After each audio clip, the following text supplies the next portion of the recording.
Future Splash Animator. This was an animation package released in the mid-90s by Future Wave Software. It was revolutionary because it could make websites look good using vector graphics, which are very compact.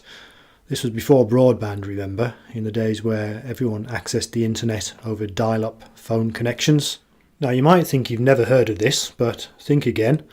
Shortly after its release, Future Wave Software was bought by Macromedia, who renamed the product Flash and set about reinventing website design.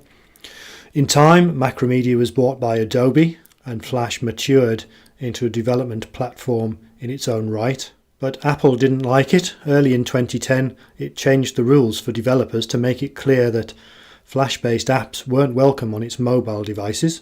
This meant, among other things, that whole areas of the web were effectively off-limits to anyone browsing on an iPad or an iPhone, including an estimated 75% of video content worldwide, and that includes all of YouTube.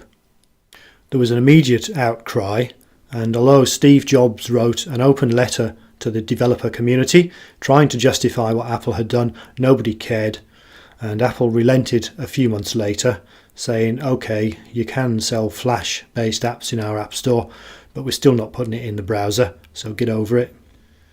So that's the situation today. Thankfully you can get apps to watch YouTube on your iPad, but anything that relies on the Flash player won't work in Safari. And it's not just about video, there's a lot of legacy stuff out there that relies on the Flash player. So there it is, Apple. Flash may not be the future, but it is a large chunk of the past, and we'd quite like it on our iPads, please.